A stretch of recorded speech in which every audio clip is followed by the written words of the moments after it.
Ah, yes, the iconic starting line of Unadilla Valley Sports Center. I don't even know if they officially call that the name of the track anymore, but that's what I'm going to use. Remember what I said at our last show from Washougal about racing being difficult? That track has shadows and the dirt can be slippery and deceptive at times, but you don't hear riders complain about it. They just talk about it. They don't complain about it because they know motocross is supposed to be hard.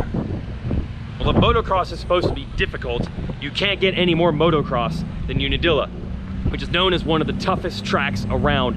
I don't know if it's a track that riders say, man, I wish I could ride that thing 7 days a week, but it is a track that when you win, it's extra special because you know you earned it. And that's why this track, beyond just the years, there are other motocross tracks that have been around a long time. They celebrated 50 years of history at Unadilla. There's other tracks that have around 40, 50 years. Part of the Unadilla lore is how difficult it is and how many crazy, iconic races with some heartbreaking endings. I go on forever. Bob Hanna was great at this track for 10 years, and it took 11 to finally get a win. We were just bench racing about the time Travis Pastrana had an easy 1-1 finish in the 125 class in 2001, and then at the last lap went over the bars, crashed hard, and really was never the same rider as a racer again. It's kind of the lore of Unadilla. It's supposed to be difficult. That's what motocross is. And they celebrated it hardcore today. So we'll wrap up with a little bit of Unadilla history and the present day racing in this Weege Show. Of course, brought to you by Racetech and their gold valves. Oh, the Racerex crew's leaving. Peace out. See you in Morgantown, everybody. There's the podium girls right there. They're joking around. They're supposed to be very, very serious. You know what? No, I don't know, actually. I don't know what's going on there. Gold valves are going to make your suspension plusher, but have better bottoming resistance and more traction. They're made and engineered right in the USA. Racetech people, check out the email link underneath to get yourself a set of Racetech gold valves. We'll email one lucky winner a set and a swag bag as well. Lots of fans here gathered. Oh, there's JoJo Keller again. We had him on the show at Southwick. Lots of fans around because look, this is Justin Barsha. They just never... What happened? What happened, Phil? You got weeged. Phil got weeged. Beautiful. Let's go. These two guys are cool now. They're buddies. Mathis, I don't know what happened to the goatee. Look, it's the A-team. Yeah, the A-team. Love it. That's awesome. Yeah, pit bikes going around. His best post-race ever? Yeah. Oh, what's up? What's up? Dude, you work hard today? I didn't ride anything. Well, you worked though. Yeah. You're always working. Here's the rider. Okay. Here's the rider. Dude, Del Nicky, I saw you almost made it. What was it, like 8th? We were P25 in the LCQ. No, not 25. LCQ was bad. That shows you how bad my math is. Yeah. Not great. I saw you come across. Well, you are my biggest fan, I'll give you that. We are huge fans. Yes. I think I said something this week in our group chat. Yeah. I said Weege is a gift from God. Wow. It was okay. it was your tweets this week. Your Del Twitter. Nicky stuff. Oh, with the dogs. The dogs. Yeah, I know. DMXS. No like, good deed goes unpunished. You are a gift. It never fails with you. I had some tweeted out back at you. I'm like, nah. Who was a better mechanic? I wrenched for your one moto. Who was a better mechanic, me or him? I've taken him to the top 20 in Canada. Oh. We were good. He has you beat on the pep talk. The pep talk. Really? Yeah. Oh yeah. You needed to talk louder today then, I guess, for the LCQ. I gave him what I thought was my A game for the pep talk. Did he give you this A game? I'm gonna go with a C-. All right, all right. All right, Del Nicky. Later, we. Rocket Rob, you got John Dowd's bike here. I don't even understand. And a Glover bike. Oh yeah. When we do things, we have to go all the way out. The guys, again, similar to Washougal, the gang from MotoZilly, the museum, stepped up again, pulled him out of the bank, and my buddy Rory owned bad dude. Rory. Oh, I know him. Yeah. Great guy. Basically, if there's a mini bike or vintage thing, they just call Rocket Rob. Well, and what everybody does is they like to wait till the last minute. No one gives me no. Can you put some effort? No. Yeah.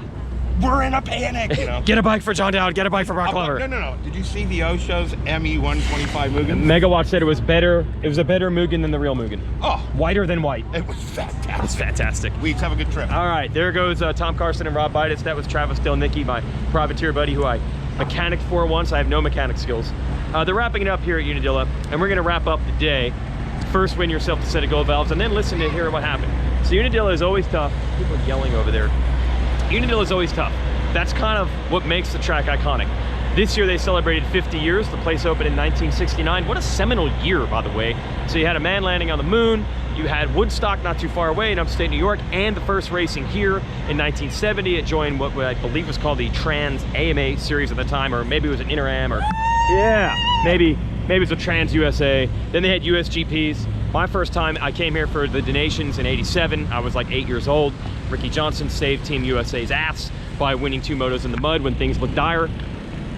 Bob Hanna had unbelievable motos here, but could never win the overall until 1986 when they thought he was too old and he was on a Suzuki, which they thought was outclassed by Johnny O'Mara's Honda, but it had a better gas tank or just better mileage because O'Mara ran out of gas and Hanna finally got his win. The Pastrana crash I talked about, it's all soaked into the lore here at Unadilla, and it was really cool to celebrate the right way. They brought RJ back. He was inducted into the Unadilla Walk of Fame. They had Larry Myers here, my all-time hero, because I'm an announcer. Yeah, those fans. Yeah, how about that? Are you shooting the shooting? Are you shooting the shooting? That's good PR. Yeah, that's good PR. Shooting the shooting over here at Cowie.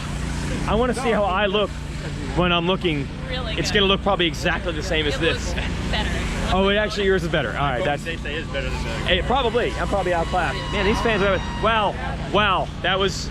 There was a mooning right there, actually, from those fans. Yes. All right, see you, Kawasaki, folks. Thanks. Where was I? Larry Myers, as an announcer, is my all-time hero. When you come to Unadilla, hey, folks, you got a 50 years Unadilla shirt? We also got Cody Shock. Signed by the Cody Shock. Dude, Cody rocket. Shock had some starts today. He rode awesome. That's his best friend. Really? They rode together. Was it shocking, or were you like, yeah, he's got this? No, he's the man. He's the man. Did you make that shirt? No, we just got it. They sold that today. Yes, they did. So Unadilla is the GOAT. I think Cody signed it, 319. It's gonna be the best shirt in 4th grade. Oh yeah, can't wait for back to school. That's your first. That's what you wear when you go back to school. You wear your motocross shirt. Larry Myers was my hero growing up. When I came to this race as a kid, that was the voice you associated with the track. There's JoJo. He's back. Everywhere you go is a JoJo Keller. Southwick legend, but certainly familiar with Unadilla. Larry Myers was the voice of everything motorcycling for a long time in this sport, 70s, 80s, into the 90s. I guess you could say that's where I'm ending up now. And I like to say a lot of times I'm just doing Larry Myers impressions. I watch so many races, listen to so many races announced by Larry Myers, whether he's doing the podium interviews, whether he's a live announcer at the track, whether he's hosting Moto World, whether it's the actual coverage of the races on TV. I'm just so used to this is how motocross is supposed to sound, like Larry Myers. And they brought Larry, who I believe is now 80 years old, back to Unadilla today. He looks totally different because his iconic beard is gone. But when Larry Myers got on the mic, it sounded exactly like Larry Myers. It sounded exactly like motocross is supposed to sound, especially at Unadilla. So we got all this history baked in to this track. But what about this year? Did it live up to that? Well, let me bring you back to the beginning. Remember I said Washougal was very difficult, but you don't hear the riders complain about it. Well, Unadilla is difficult, obviously. A lot of times you're dealing with terrible weather, but today the weather was spot on, actually. We never really had any rain, and the temperatures were in the 70s, but the track was still tough.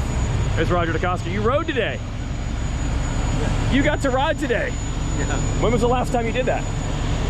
Well, I rode a few months ago. Really? So, like road? Now I rode for the day on trail riding.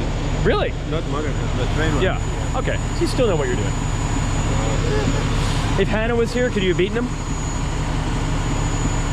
Hannah is fit. Still fit. He's still fit. Yeah, but at Unadilla, you always had it. You always had it. Yeah. He said he ran today. He rode in opening ceremonies. Yeah. What did he ride? Just one of their bikes. And they had a 104 on it. They even had its number and everything. Yeah, he waved. He didn't do anything to number 2's bike, did he? Yeah, I know. Might have just, maybe he could be a replacement rider. It doesn't work out for Webb. I think he twisted his knee. KTM people having a good time. They are friendly people over there. Roger DeCosta at Unadilla. God, that's great. DeCosta and Bob Hanna will tell you how difficult this track is. And there's always, in motocross, 2 ways to attack it. You can be the butcher or you can be the surgeon. Now, Bob Hanna was the classic butcher. It was all about chopping and slicing and dicing and making it difficult and showing the track who's boss. DeCosta, very smart, very technical, more of a tactician. We've seen great battles like that through the years. I can go back to when Kevin Windham and Ricky Carmichael were battling, and Carmichael was all heart and throttle and determination, and Kevin Windham was all smooth and flowing. Today, we have Ken Roczen and Marvin Musquin. Perhaps a little nod to the old heritage of this racetrack and all those Europeans who raced here when it was part of the Inter-Ams and the Trans-AMAs and the GPs. You can attack Unadilla and try to show it who's boss, but it's often more effective to work with the track, to flow with the track. And today, Ken Roczen was the rider to do that. It was spectacular to watch Roczen today, especially those opening laps when he's on. Man, it is just nuts. That's my TV crew there, they're wrapping things up. He doesn't even get good starts. He starts like 8th, and he can pass 7 or 8 riders in about a lap and a half, which I don't even know. Could Carmichael do that? Could Stewart do that? Like that opening lap? It's really about as good as you'll ever see anyone do it. Now, Roczen's had some problems this year as far as the endurance and being strong through the races, especially when it gets hot and humid. Didn't have any of that weather to deal with today.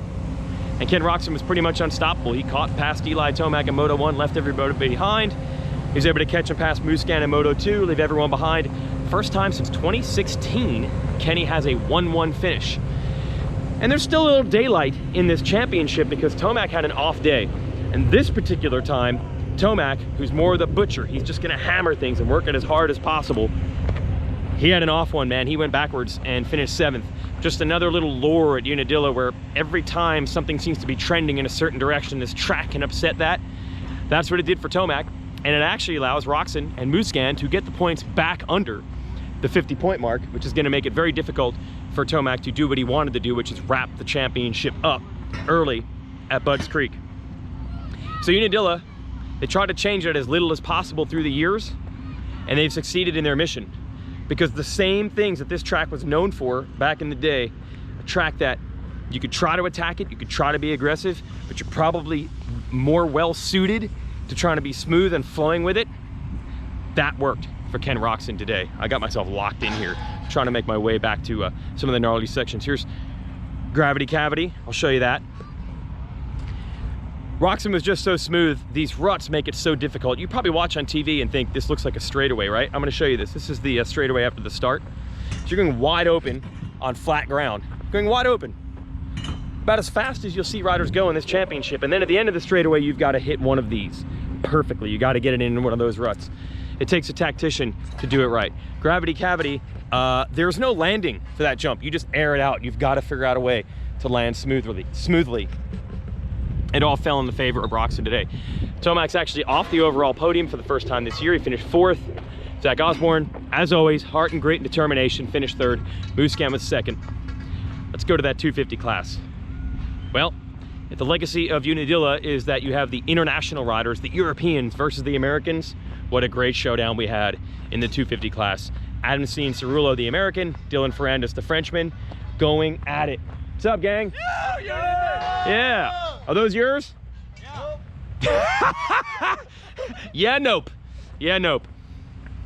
First moto, Cianciarulo started ahead of Ferrandis. Ferrandis did everything he could to get him. Cianciarulo holds on for the win. Second moto, Ferrandis starts in front of Cianciarulo. Cianciarulo did everything he could to get him. Ferrandis holds on for the win. They tie in points for the day. They each had a 2 and a 1. Ferrandis gets the overall win, but it was a tie, even in the point standings. And I'll show you how closely matched it was. In the second moto, the best lap time that Cianciarulo and Ferrandis turned in was identical down to the 1,000th of a second. Cianciarulo had the best lap time by 1/1000th of a second over Ferrandis. That's how closely matched they were. And is that not so fitting at Unadilla to have a Frenchman and an American duking it out through 2 motos? One beats one in one and one beats one of the other, with their best lap time being almost exactly the same. I think for a 50-year celebration at Unadilla, they did it just right. There's so many things you can control. Bringing in Larry Myers and Rick Johnson was awesome. Got Roger DeCoster on a bike in opening ceremonies. They announced Team USA for the Motocross of Nations. By the way, that's Anderson, Osborne, and Justin Cooper. They did a lot of those things right that they could control, but the things you can't, you cannot control this racetrack. Just ask any of the riders who try to tame it. It's up to the motocross gods, the Unadilla gods, to do that, and they came up big today. Great racing, and I think it lived up to all the lore and tradition at Unadilla. And this is about to get really difficult. I'm going down the wall. See if I can hang in here. All right, here we go. Making it to the bottom. Let me give you one more piece of history at Unadilla. For me personally, when I first came here for that 87 donations, I was very lucky my dad worked for Bel-Ray. Not in the racing department, like inventory of solvents and greases, some of them not even involved with motocross, but they had a connection. Bel-Ray was a big sponsor of this race back in the day, and that's how I got to go to that donations. And JJ Hanfield, who was big in the motocross division then, was actually an integral part of Team USA's first ever victory at the donations. He told me, dude, if you go to Unadilla, you can't walk up it. You can't. It's too steep. That's it, folks. That's the wall. Now, longtime Unadilla goers will know that it was not called the wall back then. It was called Screw You. I don't know, I'm on YouTube. I guess I don't have to be PC, right? So we're gonna see how difficult it is to walk up the wall. Now, the good news is today it's not muddy, but this thing is so steep. And as much as technology has improved, heck, they put a man on the moon 50 years ago, they still don't have a camera that can do Screw You justice. It is straight down. It's into that gnarly rutted corner. If you get it wrong, you're just going into the swamp back there. I know it's a swamp. They had a GNCC. I think I got stuck over there 5 times riding. Yeah, I actually did that once. Then you gotta climb this hill. By the time it's over, I'm gonna be exhausted. I'm gonna be winded. I'm probably gonna be embarrassed. There's been years where I've walked this and it's so muddy that I have to do a full-on army crawl on all 4s. But you don't complain about it. It's motocross. It's supposed to be difficult. Maybe you can show the track who's boss by doing it Bob Hanna style. Maybe you can be a tactician like Ken Roxon. Maybe it works for the Americans, like Adam Cianciarulo in Moto 1. It's getting difficult.